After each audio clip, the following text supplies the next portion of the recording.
Bila perlu ikut Anda membantu Roh Kudus itu untuk mengutuki saya. Ya, kalau Anda menganggap Roh Kudus itu punya kuasa. Nih, Ahmad Pati Pasaribu. Ya, bilang sama Roh Kardus kau tuh, Roh Kudus yang kau anggap tuh, dan pemuja si Roh Kudus itu, ya, yang bertuhan pada Roh Kudus itu, atau apalah kau anggap Roh Kudus itu, bilang sama Roh Kudus itu, dan kamu juga yang yakin pada Roh Kudus itu, beriman pada Roh Kudus itu, bilang, ini Ahmad Pati mengutuki kamu Roh Kudus. Ayo kita kutuk dia balik, bilang ya sama Roh Kudus kau tuh ya. Ya. Ada aja Roh Kudus, Roh Kudus. Sadar kau, sadar hanya Allah Subhanahu wa Ta'ala yang punya kuasa atas segala-galanya. Paham? Pak, kalau Anda tidak suka terhadap orang Kristen atau sesembahan orang Kristen, tidak usahlah ngomong seperti itu ya, seolah-olah Anda ini yang paling baik, paling benar, agama Anda paling benar. Kalau Anda merasa agama Anda yang paling baik, ya sudah, jalankan itu sebaik-baiknya, belajar agama Anda sebaik-baiknya, supaya hati Anda bersih, pikiran Anda bersih, dan mulut Anda juga bersih, tidak bicara serampangan ngawur seperti ini. Kalau tidak suka terhadap sesembahan orang Kristen, ya tidak usah menghina seperti ini ya.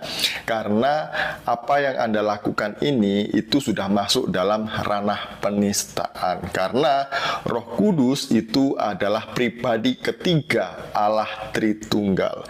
Jadi ketika Anda menghina, ketika Anda berbicara seperti itu tentang Roh Kudus, Anda sama saja menghina Tuhannya. Pada kau Yesus sebagai Tuhan, maka jangan selamatkan saya malam ini juga ketika saya tidur. Kalau sampai besok pagi saya masih bangun dengan keadaan selamat atas berkat rahmat Allah Subhanahu wa Ta'ala, berarti Yesus. Karena saya tidak percaya kepada kau Yesus sebagai Tuhan, maka jangan selamatkan saya malam ini juga ketika saya tidur. Kalau sampai besok pagi saya masih bangun dengan keadaan selamat atas berkat rahmat Allah Subhanahu wa Ta'ala, berarti Yesus yang menghina Yesus Kristus. Bahkan kalimatnya benar-benar menyakiti hati umat Nasrani. Dia seorang mu'alaf asal Medan bernama Nur Aritonang. Video penghinaan itu diunggah akun X Bobby Risakota pada Senin 7 Oktober lalu. Captionnya tertulis, belum kelar soal Ratu Entok muncul lagi nih yang beginian. Bo ya kalau mau viral gak perlu pakai jalur ginian bu, kentara goblok dan gak beradab, kata Bobby. Video berdurasi 45 detik itu tampilin Nur yang bandingin Yesus Kristus dan Nabi Muhammad. Kalau seandainya Nabi kami memiliki banyak istri, wajar. Nabi kami ganteng, Nabi kami itu laki-laki normal katanya. Ada Tuhan berumur 8 hari, nonoknya dipotong, umur 33 tahun tidak difungsikan. Mantap kali Tuhan kayak begini, ujarnya lagi dengan logat khas Medan. Itu pertanyaan saya, Tuhan kau itu normal atau enggak itu? Yesus itu normal atau enggak itu? Jangan-jangan lanjutnya.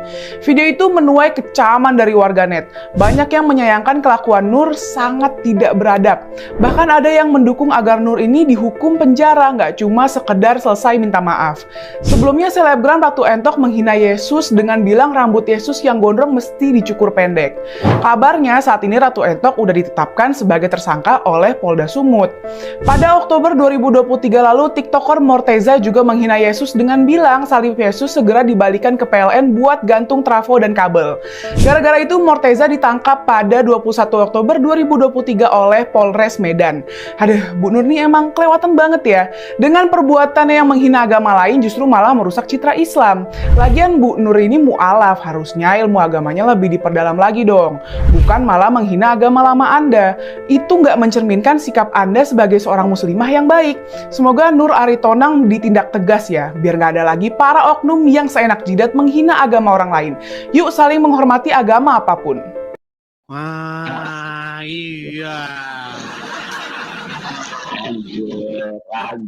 Tadi siang itu ada yang pesan sama saya.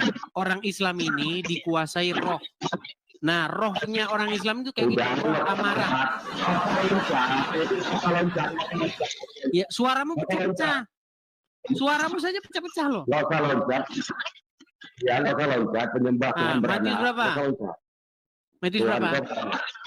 4 ayat 8. 4 ayat Matius 8. 4 ayat 8. Baik.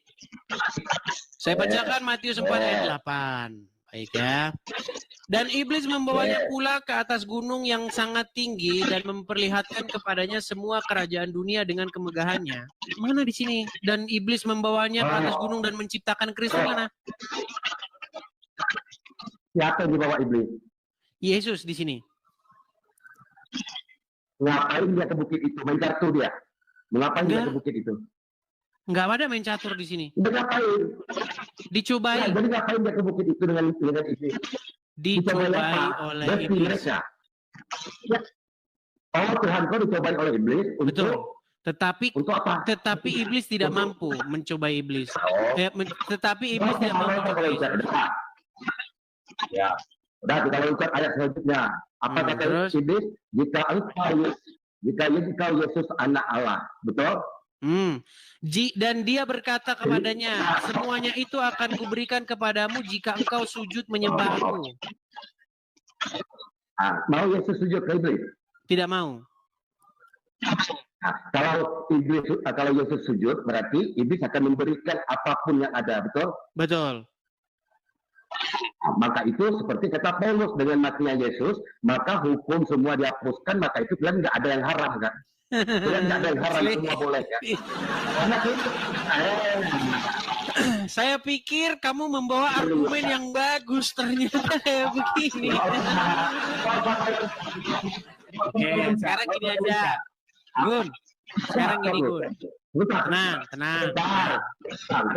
Oh ya, silakan. Terguncang. Enggak ada terguncang. Apanya yang terguncang? Silakan. Apa kata iblis? Apa kata iblis? Jika engkau Yesus sujud kepada Gini, sebentar. Gini, Gun. Kamu pakai perangkat apa ini? Karena suara kamu itu pecah, kemudian kalau saya ngomong itu balik ke saya. Eko. Oke. Bentar, aku keluarin Bluetooth-nya sebentar ya. Sebentar. Waktu di bukit itu, iblis berkata, jika engkau Yesus menyembah aku, maka isi dunia ini akan kuberikan kepadamu. Betul? Betul. Persis seperti perkataan Paulus kan, dengan matinya Yesus, maka hukum-hukum dihapuskan. Maka itu kalian semua tidak ada yang haram kan? Semua boleh kan? Sudah? Udah. Baik. Semua kan? Udah bisa saya jawab? Sudah bisa saya jawab belum? Baik. Jadi premis kamu yang pertama dengan premis kamu yang kedua ini nggak nyambung. Premis pertama, saya lagi ngomong ini. Tenang dulu, tenangkan dirimu, tenangkan, lembutkan hatimu dulu. Jadi Muslim itu dikuasai dengan yang namanya roh kekerasan. Ya, makanya tenangin dulu, dengar. Premis kamu yang pertama itu berbicara mengenai bagaimana iblis mengharapkan agar Yesus sujud menyembah iblis. Tetapi Yesus tidak mau. Seandainya Yesus menyembah iblis, maka Yesus menjadi hamba iblis. Nah, di sini iblis minta-minta disembah. Iblis ngemis-ngemis supaya dia disembah. Sama kayak Allah itu. Makanya di dalam sudut pandang saya, iblis ini ya Allah itu yang kalian sembah-sembah itu. Yang ngamuk-ngamuk kalau tenang dulu, saya lagi ngomong. Orang tadi saya ngomong, kamu tenang.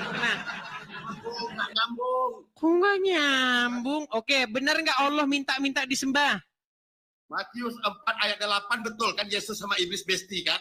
Besti. Kalau Yesus sama iblis besti, artinya Yesus mengikuti iblis. Tetapi di sini bahkan Yesus mengusir iblis, enyahlah kau. Perhatikan nih di ayat terakhirnya. Perhatikan. Maka tenang. Di ayat 19, di ayat 10-nya, maka berkatalah Yesus kepadanya, enyahlah iblis. Enyahlah iblis. Bagaimana kamu katakan mereka besti? Yang besti itu Allah dan iblis. Kalau jadi Oke. iblis dan Yesus, Baik. iblis dan Yesus Di Matius 4 ayat 8 itu pergi bersama mereka kan ke bukit itu kan. Oke, tapi ujung-ujungnya dikatakan enyah nggak iblis? Gak usah itu, gak usah kau loncat dulu, aku ikuti. Masa kamu tidak baca sampai terakhir?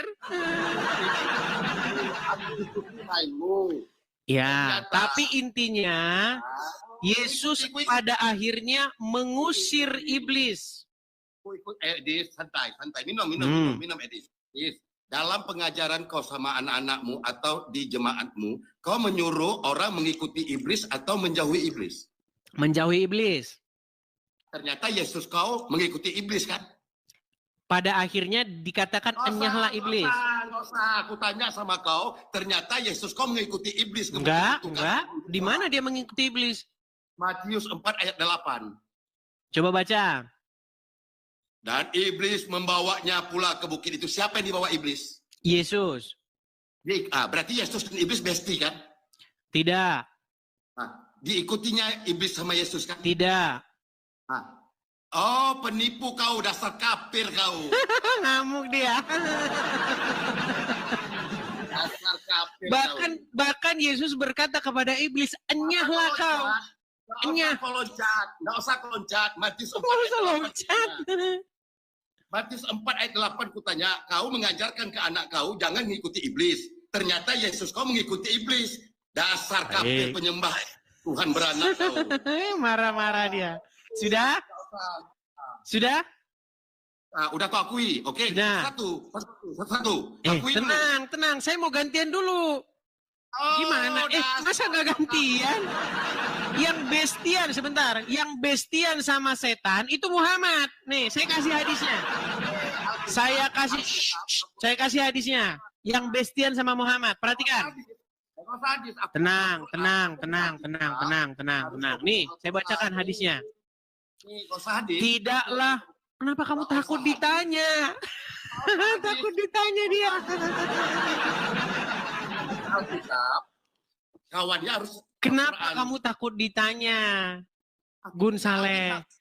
Kamu kan telah mengatakan kepada saya bahwasanya Yesus bestian dengan iblis. Saya bantah. Di ayat ini, di ayat terakhirnya dikatakan, Yesus berkata kepada iblis, enyahlah kau. Dikatakan enyah. Bagaimana mungkin mereka besti kalau dikatakan enyahlah kau? Nggak usah kau loncat. Yang dibawa iblis siapa? Kau bilang Yesus. Susah ini orang ini. Salam saudara-saudara, terima kasih sudah menonton video ini dari awal pertengahan sampai selesai. Kiranya Tuhan Yesus memberkati kita semua. Amin. Itu dia video bagaimana kita sudah menonton seorang yang bermarga Pasaribu pula yang menghujat bahkan mengutuk Roh Kudus. Kalau kita belajar Alkitab bahwa ketika seseorang menghina Yesus, maka orang tersebut masih diberi pengampunan asal orang itu berbalik dan bertobat dari dosa yang dilakukannya.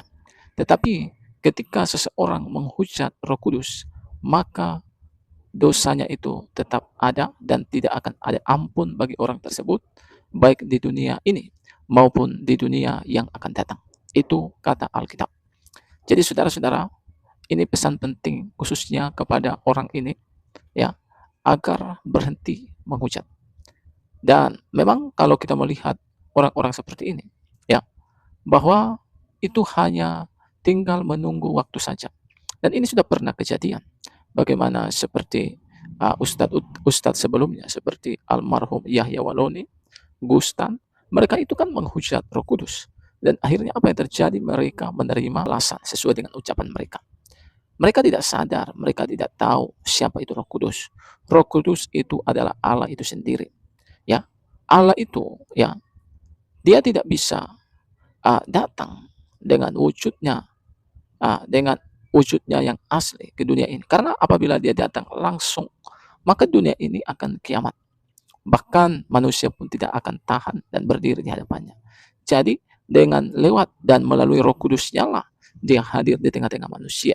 Sehingga ya khususnya kita orang Kristen yang mempercayai hal itu ya, sehingga itulah yang menyebabkan ya katakan ada mujizat ya, ada berkat, dan bahkan itulah yang menyebabkan banyak hal-hal supranatural terjadi. Jadi Allah itu ya lewat Roh Kudusnya lah dia menyatakan kuasa dan menyatakan mujizatnya bagi kita. Bahkan kalau kita belajar dalam kitab Perjanjian Lama, bagaimana Allah itu menciptakan manusia, menciptakan alam semesta, langit dan bumi, yaitu dengan firman dan rohnya. Ketika Allah ini berfirman, jadilah terang, maka terang jadi. Roh Kuduslah yang mengerjakan. Ketika Allah berfirman, jadilah langit, ya. Ketika Allah berfirman, jadilah bumi, dan lain-lain sebagainya, maka rohnya lah yang mengerjakannya. Jadi ketika si Pasaribu ini ya menghina Roh Kudus, itu sama artinya dia menghina Allah itu sendiri. Dia tidak paham tentang hal itu, ya. Tetapi ya yang mau saya katakan kepada orang ini, ya berhati-hatilah dengan ucapan. Tidak ada pernah seorang pun yang pernah luput yang menghina Tuhan. Ya. Siapakah kita ini? Kita ini manusia biasa. Siapakah kita ini? Kita itu seperti uap, sebentar saja kelihatan lalu lenyap. Tapi Tuhan, dia yang awal, dia yang akhir. Tuhan, dia adalah Allah yang kekal. Jadi mari rendah hati. Mari rendahkan dirimu di hadapan Tuhan. Itu yang harus kita lakukan. Bahkan kalau kita ingat, ya bagaimana ada seorang yang menciptakan kapal yang besar, ya Titanic kalau nggak salah ya. Dia mengatakan, karena begitu besar dan canggihnya kapal tersebut, dia mengatakan, Tuhan pun tidak akan bisa ya menghancurkan ini, katanya. Tapi apa yang terjadi? Tiba berapa lama kemudian, nah, hal yang tidak pernah dipikirkan terjadi. Dan kapal tersebut tenggelam. Nah, mungkin hanya ini yang bisa saya bagikan. Kiranya video ini boleh memberikan pelajaran penting. Tuhan Yesus memberkati. Salam, sampai jumpa di video selanjutnya.